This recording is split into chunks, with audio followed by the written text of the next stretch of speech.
Ano ba? Kasi yan eh, sunod ng sunod eh. Okay, nakakainis ka naman. I love you. Huwag mo ako tanongin. Magat panayat na sirain man ng iba, may ano man umagaw man, di pa rin magtitibo.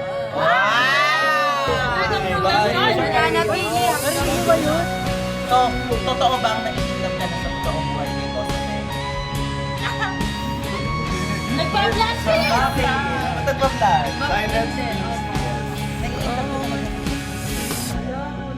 Kaso lang naiinis lang talaga ako sa kanya yung una, kaya ayoko siya pansinin. Bakit? Kasi hindi kasi ako naniniwala na magugustuhan niya. Bakit naman? Ang ganda-ganda mo eh. Hindi nga tawagan si Hindi kasi Kuya Yuki, hintayin ako nun tapos ano, magugustuhan niya ako kabago-bago pa lang, di niya pa kakilala. Pero feeling ko mapapakasawa ko siya. Heidi, thank you sa'yo kasi alam mo yon kahit ano, lagi ako may topak. Kahit ikaw rin naman may topak ka naman, pero tinitiis mo ako lagi. Tapos di mo pinapansin yung mga basher, then ayaw mo na galaw-gaw ako, ganun. Ganun, iniingatan mo ako lagi. Then napakasiloso mo. Gusto ko sa'yo lang. Sana kahit anong mangyari, may dumaan man ang problema, sana ipaglaban niyo man lang ako. Oh, ano pa? Mahal na mahal kita, I love you. Yes, mahal na mahal kita. I love you talaga. Hindi talaga ako susuko hanggang hindi ka papasabi ng ganun. For me, ano, sobrang thankful. Sorry na eh. Sorry na Kasi, sa wait na kasi. Bigla lang naman ako kanina eh. Nagpapaya sa SKS eh. Siyempre kasi kung wala naman siya Ang ingay niya, guys, oh.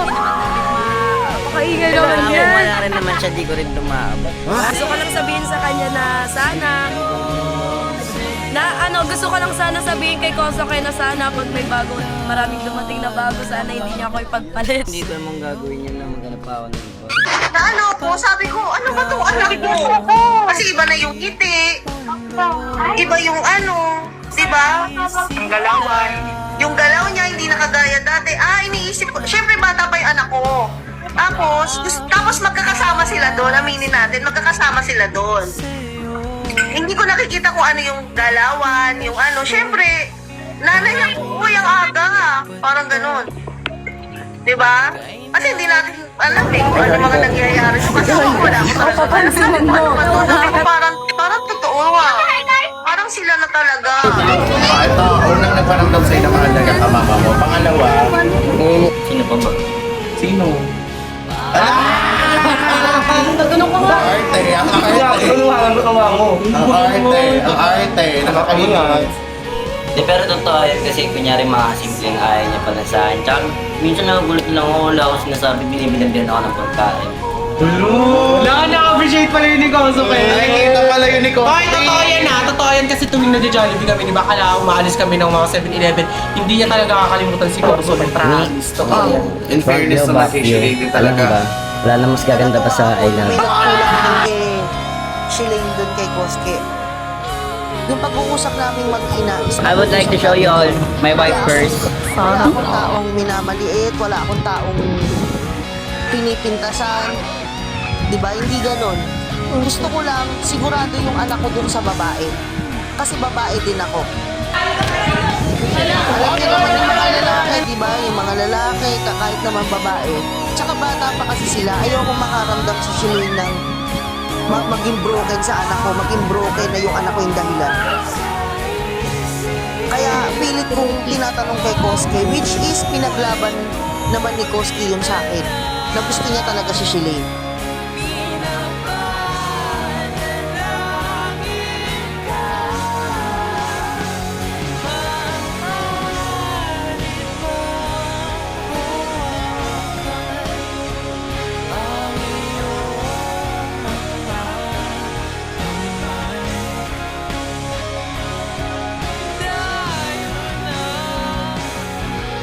Sabi ko, I love you. I love you too.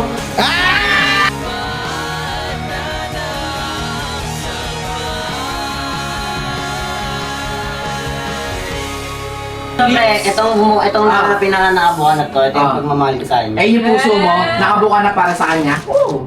Ito,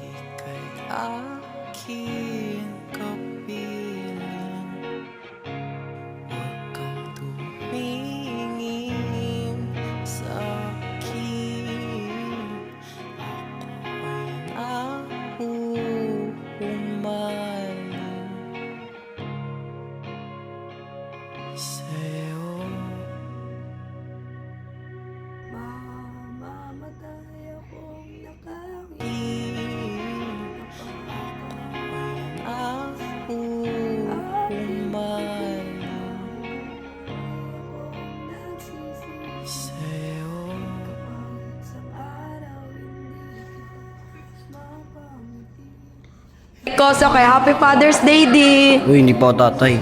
Di ka nga tatay, pero sobrang dami mo namang anak sa social media. Pala yung